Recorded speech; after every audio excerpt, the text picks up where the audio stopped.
It's nefarious, man. Like, the brain works in fucked up ways. The mind is one of the most deceiving, manipulative pieces of equipment, flesh, human bodies on earth. I never have trusted my brain. All of that weight lives in your head, and you are the decision maker. Psychology of entrepreneurship. Hi, it's Ronsley. If this is your first volume, welcome. This is a weekly series where I go inside the mind of an entrepreneur, artist, athlete, academic to decipher what is the psychology of our decisions. Times are strange. We have been self-isolating for over a month now, and I don't know about you, but there are days that are good and there are days that are bad. And in our next volume, we break down self-isolation and the myths around it, just like we did misinformation a few weeks ago. But it's been interesting to see how the people around me have been adapting to this new lifestyle where we are confined to the parameters of our homes. With many of us finding comfort in whatever makes us happy, whether it be exercise, creating art, baking, alcohol, or just us having time to ourselves. Everyone is trying to cope in their own way. For me, I've been controlling a lot of my day so that the parts that are haywire happen in small bursts. What do I mean by that? Well, I heard this saying that's attributed to a Navy SEAL about how in times of a crisis, we perform at the level of our practice. So whatever our practice levels are is what we are left to work with when things go haywire. So I've been practicing yoga, meditation, running, thinking, interviewing, creating. What about you? How have you been dealing with self-isolation? For some of us, this transition has been okay. For others, this sudden shift in routine means a loss of income, a loss of homes, loss of stability, a decline in mental health. Everyone's experience is different, but we all share the uncertainty of what happens next. So, for this addendum, I decided to reach out to my good friend, Dr. Sherry Walling, who you might remember from Volume 2. Being a clinical psychologist who works with leaders, I wanted to pick her brain about how we as entrepreneurs can respond to this situation in a way that would actually benefit us. And I don't mean how we can use this time to be more productive, but how we can deal with our feelings and, if anything, forgive ourselves when we just can't bring ourselves to be productive. As entrepreneurs and creatives, we can be hard on ourselves for slacking off.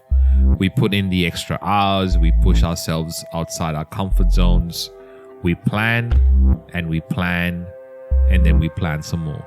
We do it because we are passionate about what we do. But how do we cope when life steps on our plans? How do we cope when life punches us in the face? Well, I'll let Sherry answer that one.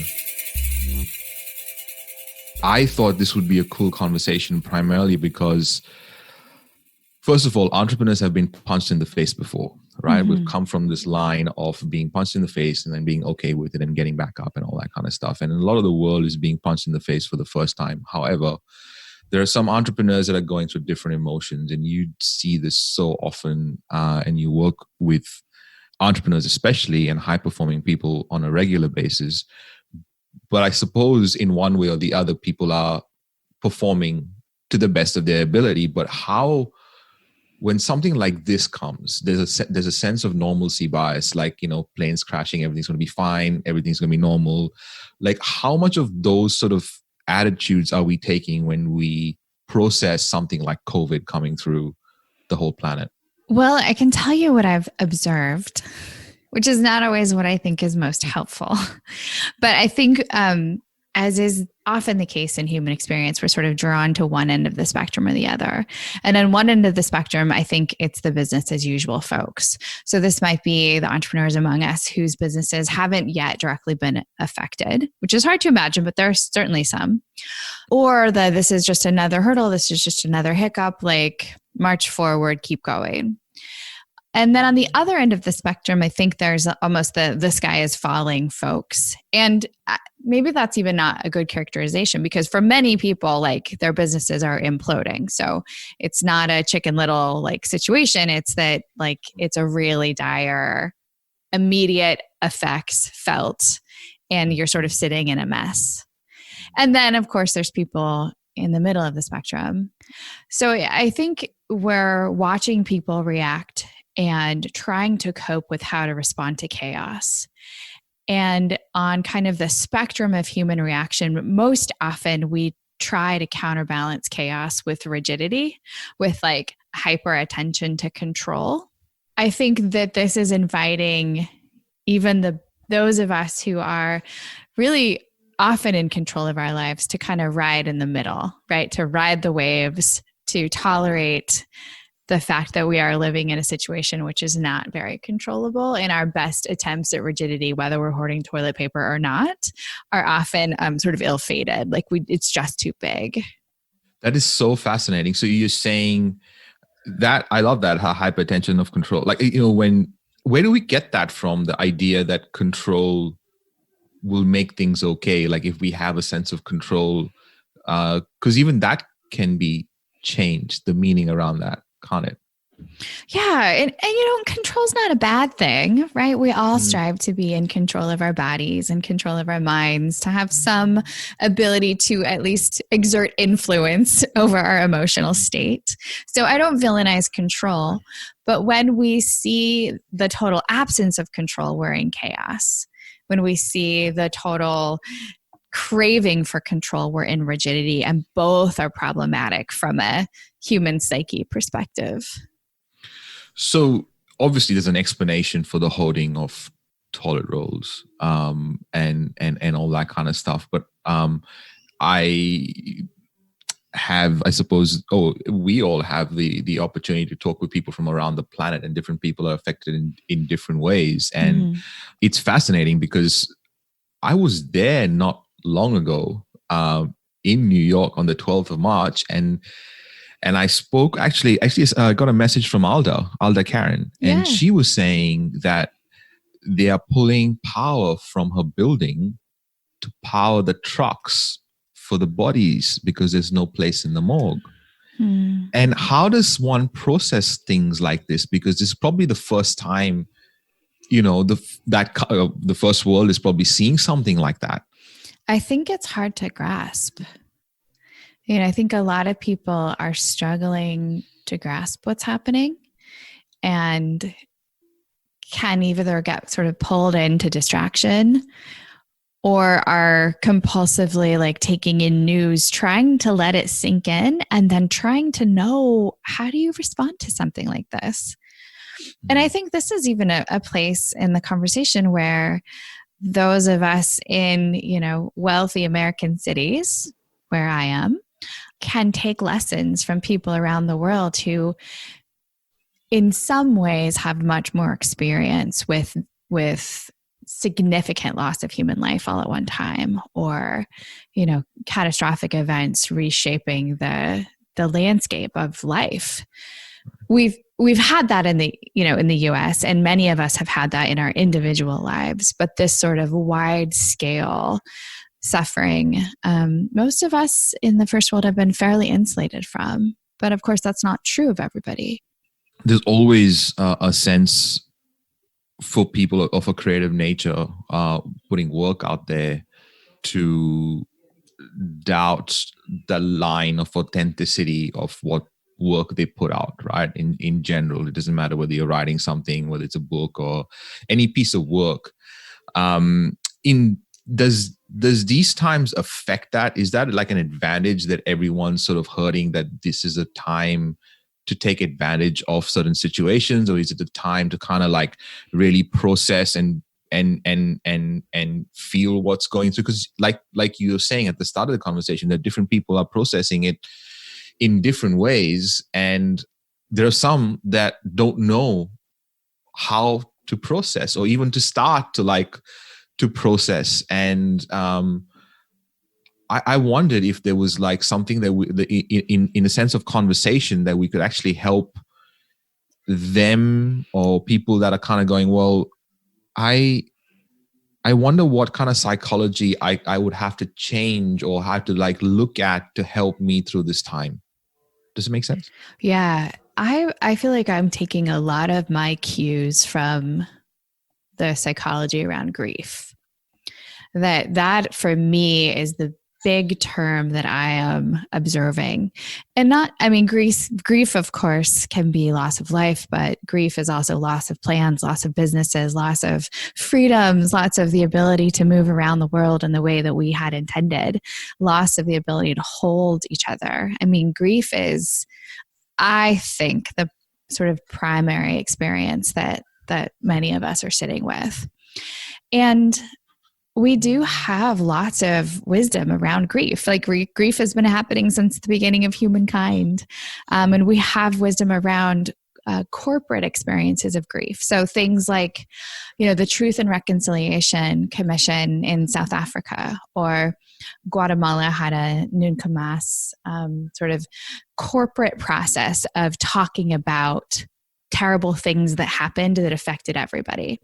So when we're thinking about how to process grief, first and foremost, we have to be in the business of naming it, naming what's lost, naming what hurts, naming what we hoped had happened that won't happen now.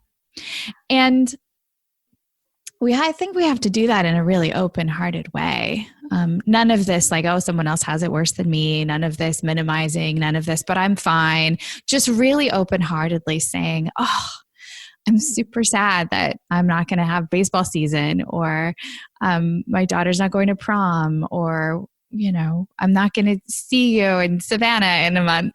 All the things that have been lost, we must name. And I think that's fascinating. You talk about grief, because I feel like I haven't necessarily been through entirely like grief what other people have been through, because I still have my parents around, and like that I feel that was going to be a big shift when I have to go through that kind of grief. But like you were saying, like we all have ways of dealing with grief. We've had grief from the beginning of time, but there's also I suppose at the time, the easy way to deal with grief is to like put it away and kind of go, it's fine. And that's maybe the entrepreneurial way. Let's be honest. Keep moving, keep going. And I'm all for that too, right? Like, just because you're in grief doesn't mean you roll over and die as well. So it's a both and, which is why I think this season is so hard for us, because this is a season of grief, and grief is quiet. Grief is dark. Grief is slow moving. It's not energetic and hyper. So we have to create these spaces within ourselves for this like slow, sheltering, hunkering, pulling the blankets over our heads. And then we also have to create the space and the energy and the momentum within ourselves to keep moving and keep the world moving. So it's the both and of it that I think leaves a lot of us, especially the entrepreneurs among us, like a little bit lost. Like, am I supposed to be sad and grieving, or am I supposed to be like charging through? And the answer is yes. Yes to both. Are you feeling unproductive during this time of crisis? Are you feeling guilty about not starting those projects that you said you would when you had time, and now you have time, but you just can't bring yourself to start them? You're definitely not alone.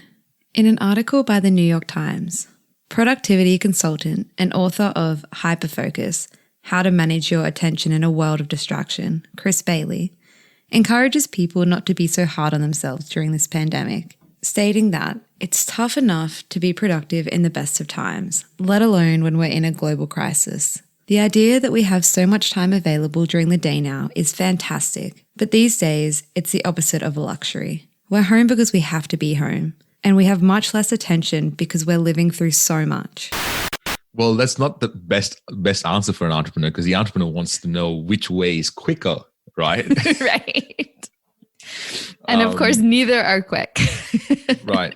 And you know what's really fascinating is the process right now, because what I've been saying for the last maybe week or so, and every time I say it, it feels more and more true, is like I feel like we're ending the time of the masculine, the time of the feminine is beginning. And I feel like all those, like, even if you look at the patterns around us and the people that we talk to and the kind of stuff that, that they're talking about, there's a lot more feeling involved rather than, let's just get a goal and charge towards it, break through stuff and things like that. What do you reckon? How does that sound? Oh, what does that sound like to you? I hope so. It's a little hard for me to fully wrap myself around that hope, given that I live in a Trump presidency where, it feels still quite divided. I think the masculine and the feminine that dwell within all of us. Of course, these aren't relegated to roles of men and women. This is not sex or biology. This is sort of the psyche, the spirit of us. I do think that the feminine is getting the reverence that she has long deserved. But it's a hard fought battle, right? I think it's easier in some ways culturally for us to revert back to the masculine charge. And that's somewhat to our detriment. I mean, I think when we ignore the feminine or deny ourselves the emotional experience of grief, for example, we do some violence to our own selves in ways that do cost us. There's all these different elements that we don't think about and we don't necessarily give enough time and space to. When you think about like taking care of ourselves, and you spoke about control earlier on, and that's a really good point. Like we control a lot of aspects like our body and stuff like that to keep, I never actually thought of it that way, but we do. And I think that I am okay with isolation because I have controlled aspects. So that was really fascinating when you just said that and all the things that went through my brain. How are we meant to take care of ourselves? Because I feel like we can control that at the very least, right? Because if we could put our faith and hope and love and trust in anyone, why wouldn't it be ourselves? And if we did that, maybe everything else potentially could feel better while we did that. What are your thoughts on that? Yes, I think in some ways, we are what we can most control. But I think for myself, maybe for you, for many of us, the most significant battlegrounds are also within us, right? It's so easy for that fear to kick over into something that's unhealthy. It's so easy for our moments of sadness to dive into depression. So yes, our most important intervention, I think, is in our self-care. It's in the tenderness towards ourselves, our ability to carefully attend to, gently, reverently, the emotional experience that's going on inside of us. Certainly, the way that we do that is largely through caring for our bodies, our sleep, our food, our movement, and then our attachments to the people to whom we either share space or share our hearts. So there are lots of things to be done that can help soothe our anxious souls in very helpful and meaningful ways. What are those? Like for someone listening, like what would we suggest them do? Like practically, because I also know entrepreneurs, and I put myself in that group, feel guilty for taking time to ourselves. Like that day that I had a down day, I was more upset that I was not getting stuff done because the event is getting closer than I was actually even paying attention to what was going on inside me. So what would you suggest for people? Yeah, super practically, let yourself sleep as much as your body wants to sleep. Make sure your body moves every day significantly. So hopefully something that gets your heart rate up, and then some stretching. When we take care of our bodies, it's a dive down a different direction, but that's one of the best things that we can do for our mental health. Yeah. I think especially during this time, it's really helpful to have some kind of creative project that demands our attention and focus, but is somewhat separate from our businesses. So we've got a bunch of mutual friends who are making sourdough bread. I've got friends that are brewing kombucha, friends who are working with woodwork.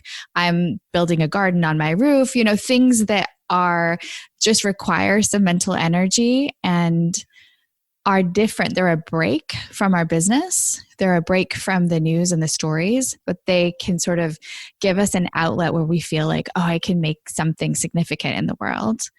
I think another really practical thing is just making sure that we are staying really connected to the people in our lives. So one phone call a day, one Zoom date a day with someone just in your life that you care about to kind of refuel the coffers of relational connection is another really just practical tool.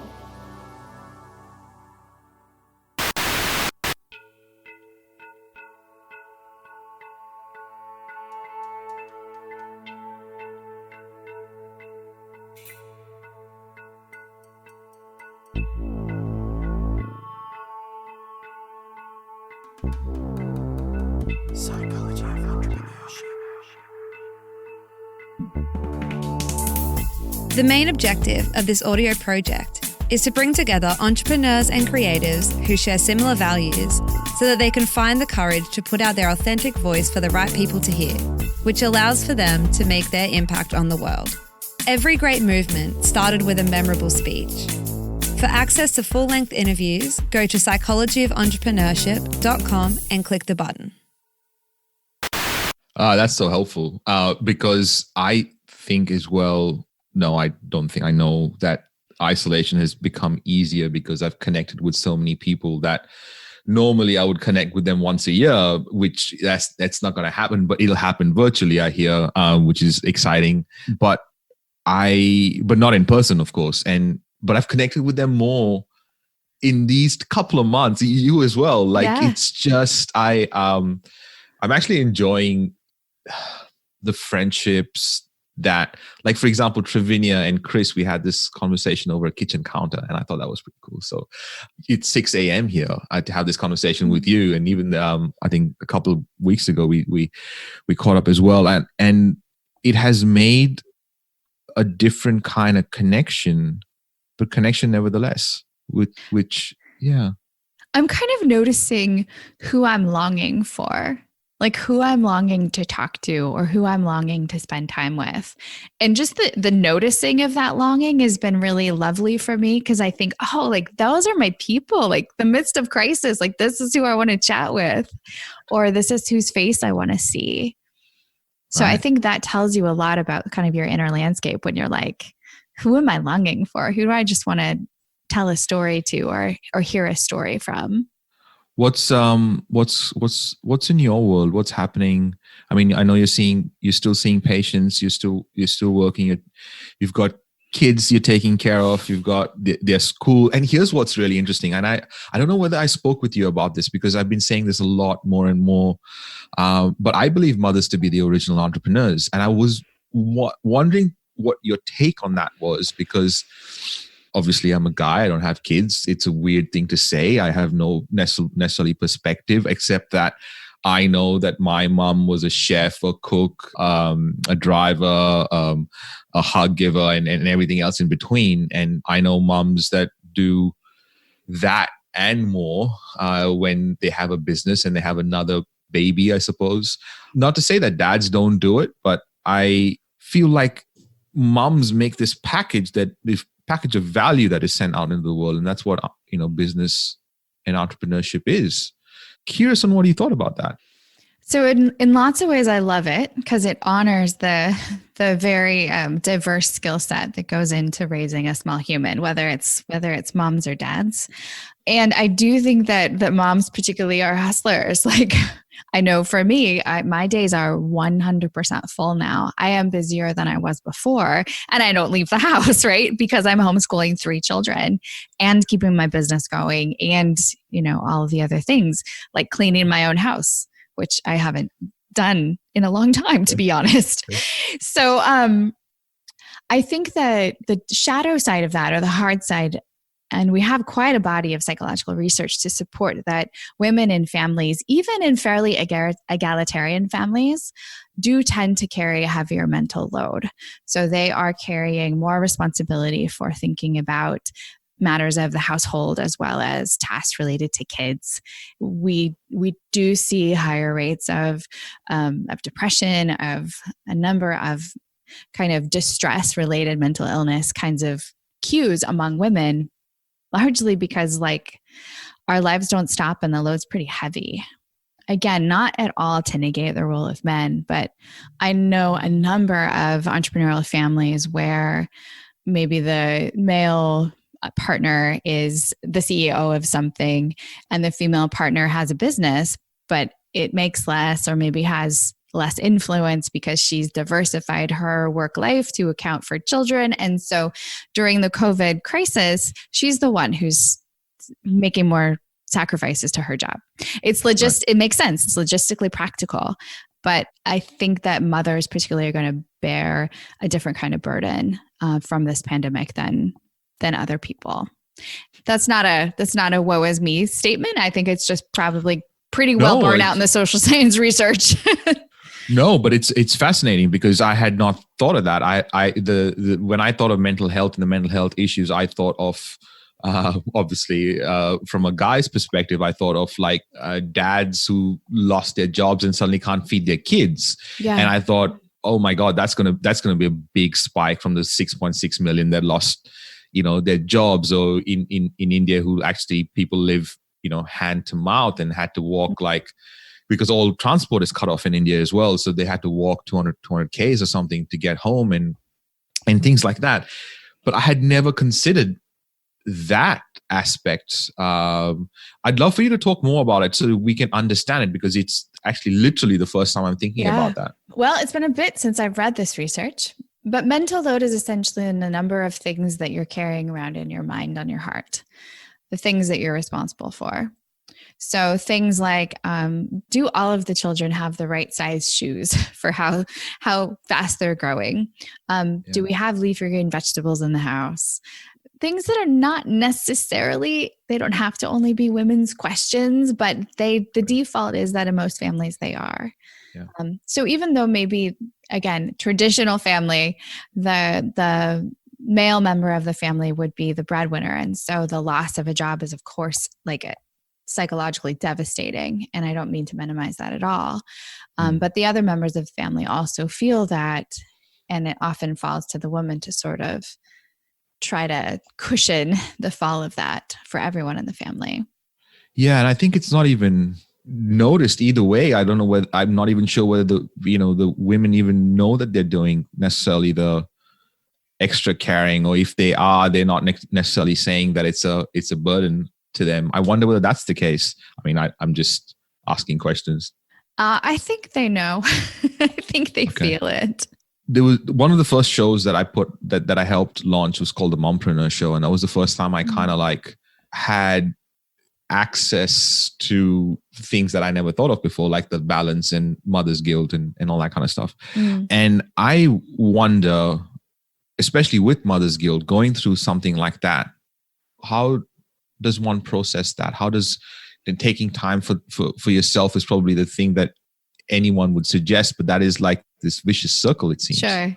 Yeah, I think one of the challenges that all parents are facing right now is the sense in which there's just not enough to go around. So if you are somebody who is lucky enough to still be working, but then also has kids at home, like I know for myself, I'm running late more often than normal. I'm less prepared for things that I've committed to. I'm much less attentive to my children's schoolwork than I would like to be. I've been microwaving a lot of things. So it's sort of like everything is not quite fully cooked. Like everything is sort of at 80% capacity.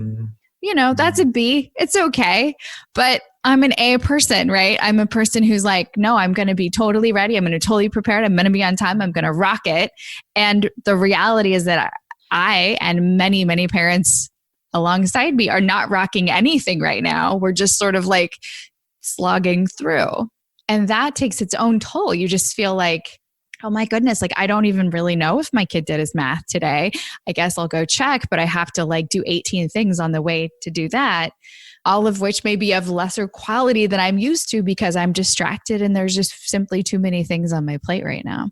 So I think that's really the challenge that many parents are experiencing as you are facing the challenges of homeschooling or just monitoring kids and then also trying to work. Yeah. And I think the being hard on ourselves is is a universal human thing. Like if there's no one else to blame, we just blame ourselves. And then we Right. beat ourselves up about it.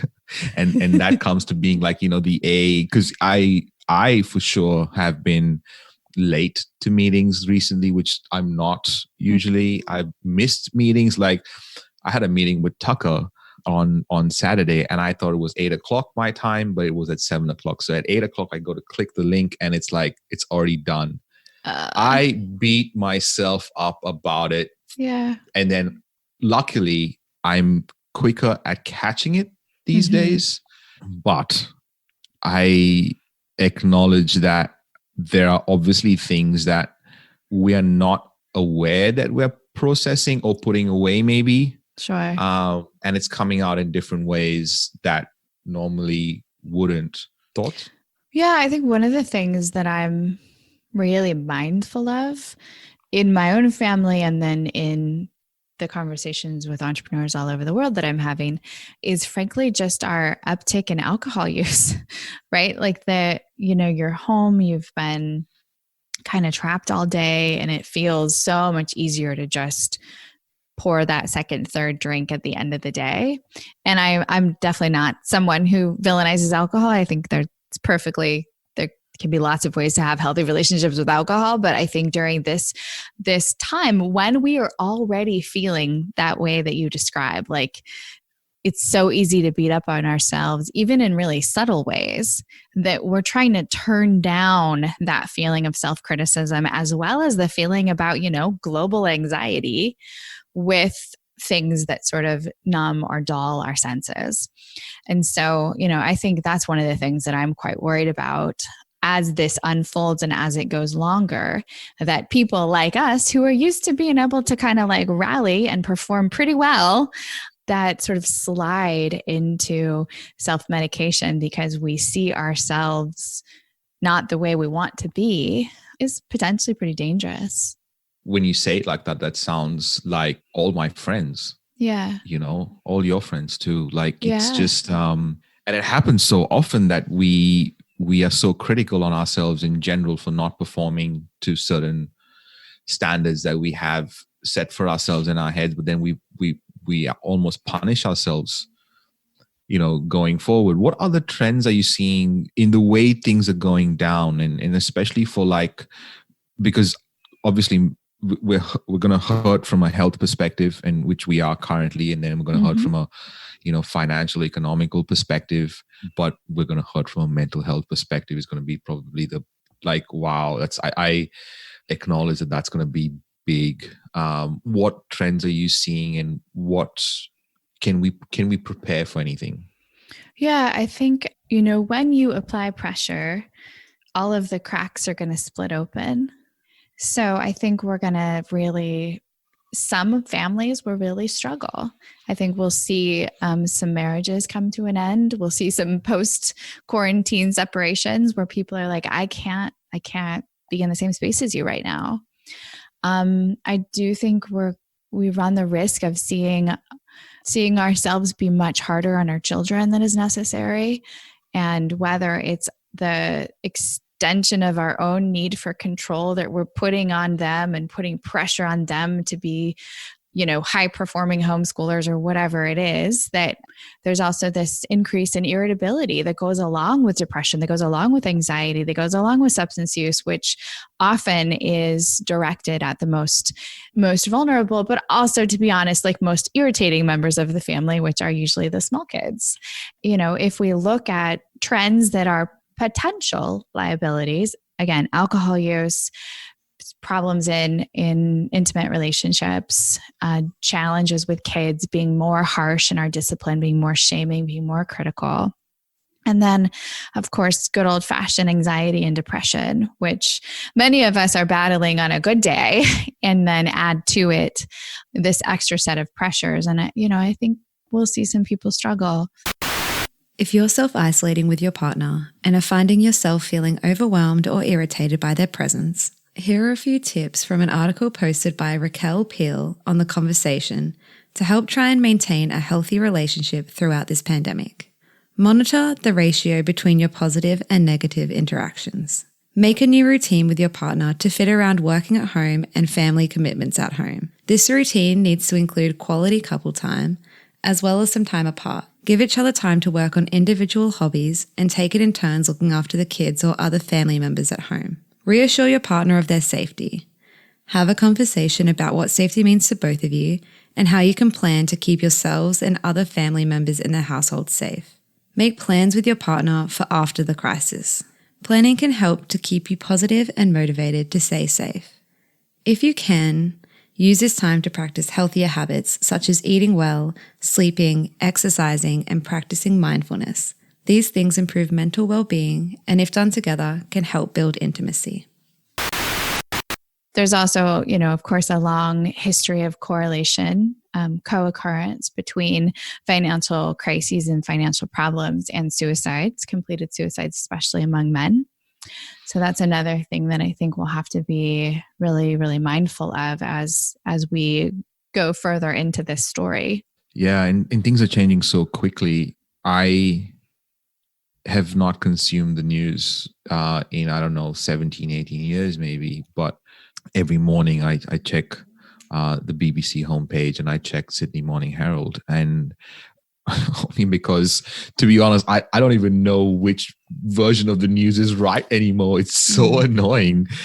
And it's hard even to predict or process or understand the things that are going down. Especially when, if I walk into a store here in Australia, for example, we've got everything. There's nothing short. It's fresh vegetables. Everything is available. But then it's different in other places, and we still have buses running, doing their thing, and it's not the same in other places. And especially people who have fought for their country, and who I'm talking about, and have now suddenly feel restricted because they don't have the freedom they fought for. Mm-hmm.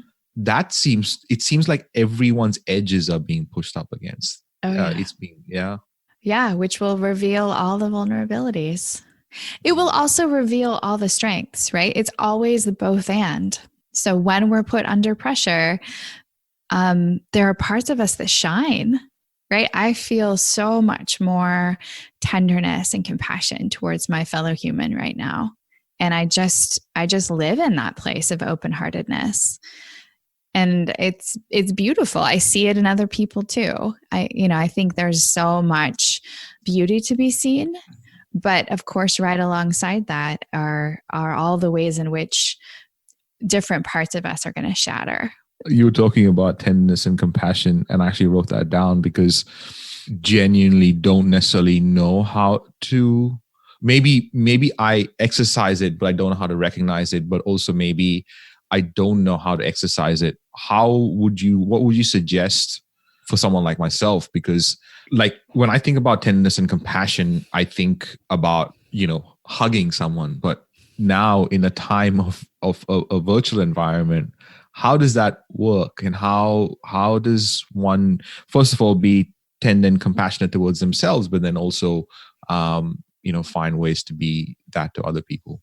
Yeah, I think it starts with a check-in, both internally and interpersonally, right? The check-in is, how am I? How's my heart? How's my energy? How's my thought life? And the same kinds of questions for people in your life. Hey, how are you? How's your heart? What's going on? What are you struggling with? What's bringing you joy? They're the same questions that we ask in friendship. I think now we're just asking them much more intentionally. I think an added layer, though, is this sense of helpfulness and altruism, that many of us have not been deeply connected to how powerful we are to be present in other people's lives, or even to provide really practical help. I paid for a bunch of private sessions with my favorite yoga teacher, just because I know that this guy needs the cash, and it's I'll cash in, I'll see you in November, whatever. But there are lots of little ways that I know you're doing, and I know many people who are listening to this are doing, because you're just thinking who's struggling, and what resources do I have that might be helpful. So that's the tenderness and compassion. It's internal, it's the check-in, and then it's the what do I need? What do you need? What does the world need? Well, Dr. Sherry Walling, it's always a pleasure. Do you like when I call you Dr. Sherry Walling? I like it. That is my name. Go ahead. Yeah. It sounds, it makes my podcast a bit more legitimate when I have a Dr. Sherry Walling. The doctor's here. Yeah. The doctor's here. It's interesting to have a doctorate degree in a time like this. Yes, I think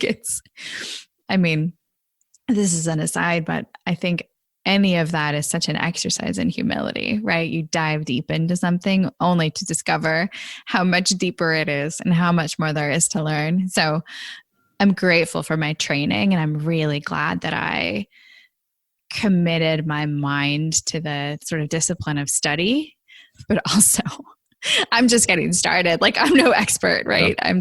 I just have read a lot of books and had a lot of great teachers help me learn how to think. Right. I suppose that's the case with most of us that go into any sort of discipline. We realize how much, every time we learn something, we realize how much more there is to learn, and how much we are not necessarily a guru or the teacher, but just a student of the whole thing. And how cool is that? Well, especially the human experience, right? It's infinitely complicated and never straightforward. I mean, sometimes it's straightforward, but rarely. And so it makes it both like a delight to spend my life jumping in and experimenting and watching and learning, and infinitely humbling. Well, like always, this is just a slice of heaven to spend any time with you. So thank you for doing this. It's my first virtual interview for psychology. So let's see, because they've all been done in person, and obviously we can't do that going forward, but and I'm running out of interviews, and everyone's like, hey, what are we going to do going forward? But one of the things that we get a lot of feedback about is your volume. So thank you for being such a huge contributor to the psychology of entrepreneurship, for sure. Oh, it's my pleasure. I love that you are hosting these conversations, because I feel like these are the conversations that need to be had, especially now. Yeah, right. Well, I'm glad I have a platform to be able to do it, and it's always a pleasure to have conversations, especially with, it's the energy exchange that happens. That's always kind of cool. Absolutely. Psychology of entrepreneurship.